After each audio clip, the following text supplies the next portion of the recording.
झूठा पति दिया मुझे, गुरुजी ने, भगवान ने मुझे झूठा पति दिया 40 साल। महाराज जी मैं माफी मांगता हूँ, आज के बाद कभी ऐसी कोई बात अब देखो आपके पति माफी मांग रहे हैं, मैं सबके समाज आपके माफ करोगे कि नहीं अपने पति को? गुरुजी माफ करने के काबिल नहीं है, 40 साल बीत गया, जीवन खराब हो गया इनके साथ में, जीवन खराब हो गया। गुरु महाराज जी राधे राधे। जी राधे राधे। मैं महाराज जी वैसे तो सुल्तानपुर का रहने वाला हूँ, उत्तर प्रदेश का गाजियाबाद में रहता हूँ।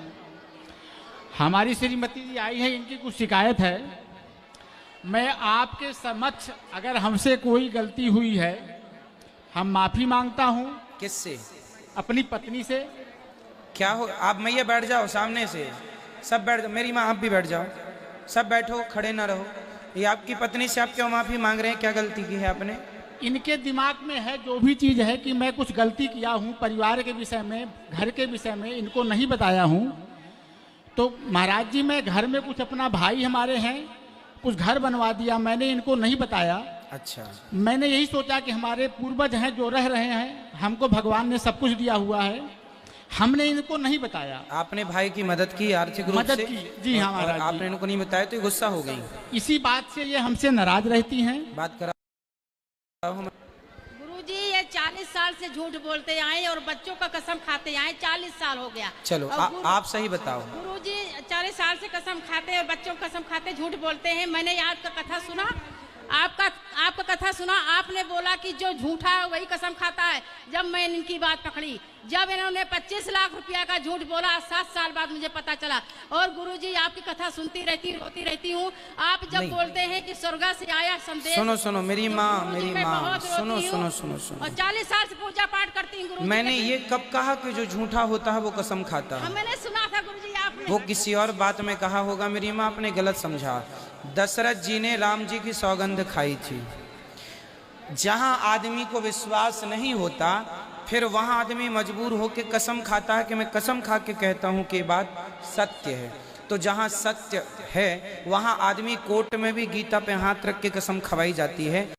तो आदमी अब भले वो झूठा कहे पर फिर भी कसम इसलिए खवाई जाती है कि वह सत्य बोले, है ना। कसम हमारे यहाँ जो धर्मात्मा आदमी आज भी है, सत्यवादी, वह झूठी कसम आज भी नहीं खाता।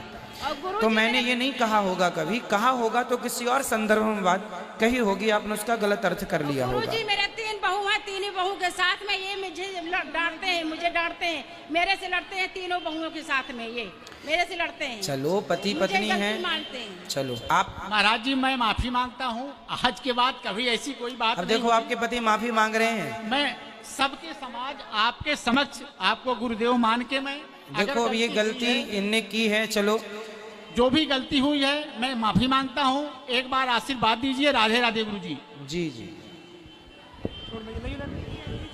अब माफ कर देंगी मैया? गुरुजी आपके श्री चरणों में विकास श्रीमान नारायण।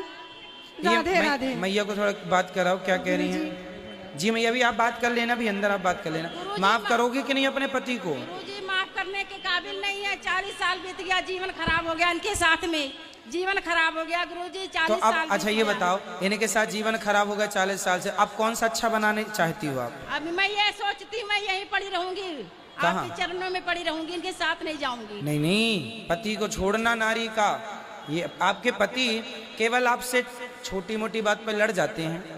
और भाई का घर बनवा दिया तो कोई बुरा नहीं किया, भाई को भाई की मदद नहीं करनी चाहिए क्या? भाभी का घर बनवाया, जो भाभी मुझे घर से निकाल रही थी, मेरा झोटा पकड़ के मार रही थी, वो भाभी का घर बनवाया इन्होंने। अच्छा, उन भाभी दूसरी शादी कर रही थी इनकी, मुझे निकाल रही थी घर से गुरुजी।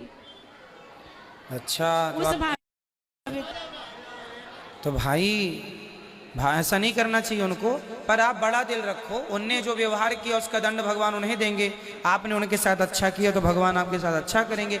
अब उस बात को लिए बैठने से क्या होगा? मैं 1 साल से आपके पास आ रही गुरुजी, लेकिन परसों मैं आ गई बच्चा। पर अभी आपके पति ने माफी मांगी है तो आपको माफ कर देना चाहिए। गुरुजी पर कैसे विश्वास करूं इन पे? अब झूठ बोलना बोले ये। नहीं बोलेंगे, मैं बैठा हूँ ना। गुरुजी मैं 6 महीना से रो रही, आपकी कथा सुनती रोती रहती हूँ, कथा सुनती रोती रहती हूँ। तो आप कथा में भी बस अपने अपने मतलब की बात सुन लेती हो? मैं क्या करूं गुरुजी? अपने ढंग से अर्थ कर लेती हो? आपको सिर्फ याद करती रहती हूँ, आपका कथा सुन के रोती देखो आपके पति देव आपसे कितना प्यार करते हैं, इसलिए सार्वजनिक रूप से उन्होंने माफी मांगी आपसे। गुरुजी 40 साल से पूजा करती हूँ, 40 साल में भगवान मुझे क्या दे दिया, यही झूठा पति दिया मुझे गुरुजी ने, भगवान ने मुझे झूठा पति दिया। 40 साल से पूजा करती हूँ गुरुजी। कोई बात नहीं, आप देखो वो मदद कर रहे हैं औरों की, कोई गलत नहीं कर रहे हैं। कोई रास्ता भटक गए होते, शराब पी रहे होते। भाभियों की बात बहुत मानते हैं गुरुजी, अपनी भाभी का बात, जो भाभी मुझे अब आप घर से- भाभी की बात नहीं मानेंगे, अपनी पत्नी की बात मानेंगे। मुझे घर से निकालती थी, दूसरे शादी कर। मानता हूँ, ऐसी बात नहीं है कि इनकी नहीं मानता हूँ। अगर न मानता होता तो जो कुछ भी किया हुआ है सब, पर अभी पूरी बात मानो इनकी। सब मानेंगे और महाराज जी। भाभियों की बातों में नहीं उलझा करो नहीं आप। महाराज जी, बिल्कुल नहीं। जमाने की बातों में उलझ के अपना घर बिगाड़ने वाला मूर्ख होता है, समझदार नहीं बोला जाएगा जी उसको। महाराज जी, जी। जो औरों की बातों में लग के, भौजाई भाभियों की बातों में लग के अपना पति पत्नी का रिश्ता बिगाड़ लो, इसमें समझदार नहीं बोला जाएगा आपको। जी महाराज जी, मैं माफी मांगता हूँ। मैं देखो अभी समाज के माफी मांग सामने- रहे हैं। अभी एक आज से कभी नहीं, अब भाभी की बिल्कुल नहीं सुनना, बिल्कुल केवल महाराज। पत्नी की सुनना। जी अब महाराज। जो 40 साल बीत गए हैं, अब जितना बचा समय खूब प्यार करना, ताकि जी उनको महाराज। 40 साल वापस हो जी जाए। महाराज जी, राधे राधे महाराज। खुश रहिए, खोया जाए उनको। राधे राधे जी। राधे राधे। राधे।